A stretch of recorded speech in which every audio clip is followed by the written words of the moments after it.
Olá pessoal, bem-vindos a mais uma aulinha de biologia. Dando início então aqui à nossa longa saga da zoologia, nós começamos com o primeiro filo, que são os poríferos. Lembrando aquele conceitinho que a gente viu na última aula, os poríferos eles são parazoários. Isso acontece porque eles não possuem tecidos verdadeiros, tá bem? Eles são sésseis, né? Isso quer dizer que eles não têm ali uma estrutura de locomoção, tipo um pé ou, enfim, alguma coisa com a qual eles possam se movimentar, então eles ficam ali meio que paradinhos no fundo da água.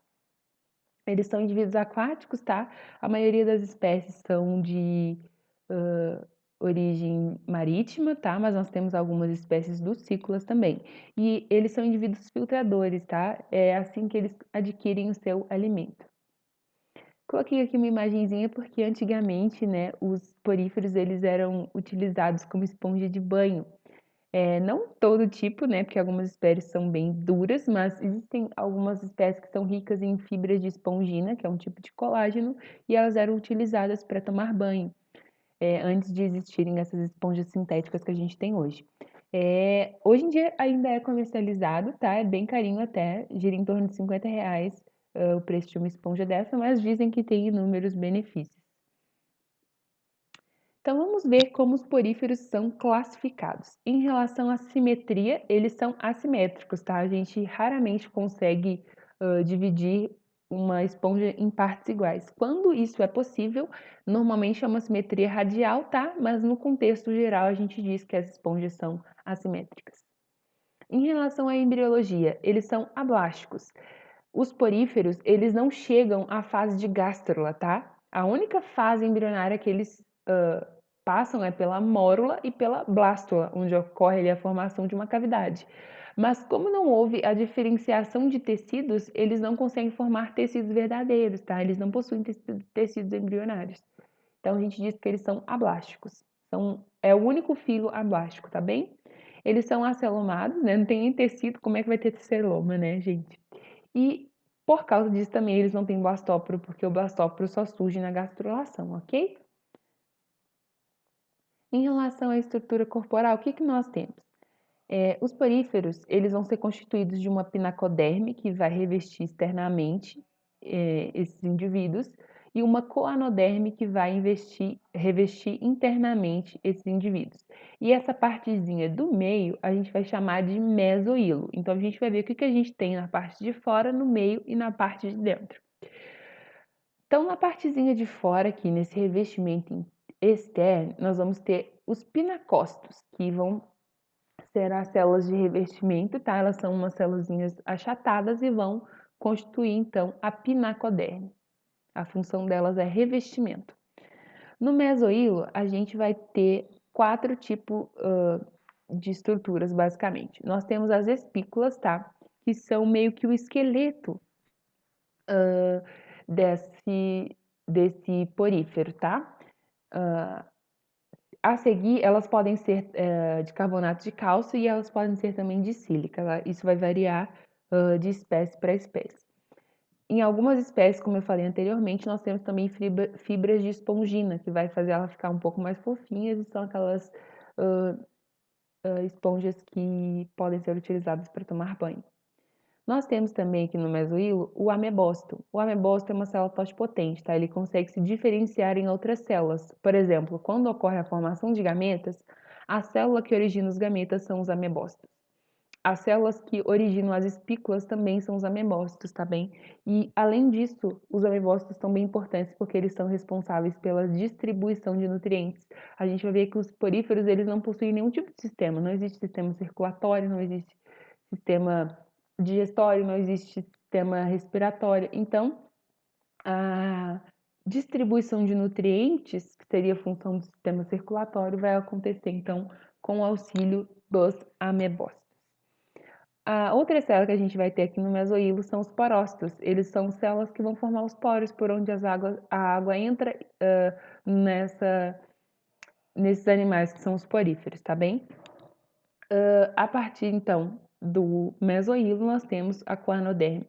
A coanoderme é essa camada mais interna que está diretamente em contato com a espongiocele ou átrio, que é essa cavidade interna, e ela é constituída pelos coanócitos. Os coanócitos são células muito importantes, porque eles são as células que vão garantir o fluxo de água, tá? Esse fluxo é sempre unidirecional. Então, quando essas células da coanoderme fazem o batimento do seu flagelo, elas geram um fluxo que faz com que a água entre pelos porócitos e saia pelo ósculo, que é essa abertura superior. Então, a água entra, passa pelos porócitos, alcança aqui a espongiocele ou o átrio e sai pelo ósculo, ok? Uma outra coisa importante dos coanócitos é a questão da digestão, né? Eles são as células responsáveis pela digestão. Como eu já citei anteriormente, não existe então um sistema ali organizado nos poríferos e essa digestão vai acontecer nessa célula que é o coanócito. Então, à medida que ocorre esse batimento do flagelo, algumas partículas acabam se depositando aqui no colarinho deles e elas são englobadas e sofrem a digestão intracelular. Bastante atenção que esse é o único filo que a digestão é exclusivamente intracelular, tá bem? Então, nessa partezinha aqui era isso que a gente tinha que conversar. A gente vai ver aqui agora os tipos de esponjas que existem. A gente tem a organização corporal Ascon, Sicon e Leucon. A Ascon é mais simples. O poro ali constituído pelo porócito, ele está diretamente ligada à espongiocele ou átrio, tá? Então a água passa e cai direto aqui dentro e sai. É uma organização menos complexa, tá? Por isso essas esponjas acabam não crescendo tanto, porque vocês vão concordar comigo que quanto mais canais eu tiver, mais fácil é a capturação de algum alimento, já que eles são filtradores. Então, essas outras esponjas, elas acabam sendo maiores, né? Tem algumas espécies de esponjas nessa organização Leucon que chegam até 2 metros de diâmetro, elas são bem gigantes, assim. Na Sicon, a gente tem a formação de alguns canalículos, mas nem tantos. E já na Leucon, a gente tem bastante, uma diversidade maior aqui de canalículos. E vocês podem reparar que até a espongiocele é bem menor, né? Porque esses canalículos ocupam todo o mesoílo aqui dessa esponja. Falando agora da reprodução. A reprodução assexuada, ela pode ser de duas formas. O primeiro é o brotamento, a gente já está bem familiarizado com esse tipo de reprodução, né? Surge um brotinho que pode permanecer unido ao indivíduo original ou pode se desprender, cair no chão ali, dando origem a um novo indivíduo. E o segundo tipo aqui é a regeneração, né? As esponjas têm um grande poder de regeneração graças àquela célula que a gente viu que é o amebócito. Ele consegue se diferenciar em outras células e dar origem a um novo indivíduo. Então, por exemplo, se um animal passa, bate nessa esponja e acaba despedaçando ela ali, né? Cada novo pedacinho pode originar um novo indivíduo. A reprodução sexuada, nós temos então a formação de gametas. A maioria das espécies, elas produzem tanto espermatozoides quanto óvulos, né? Tanto os gametas masculinos quanto o gameta feminino, mas normalmente a fecundação é cruzada, tá?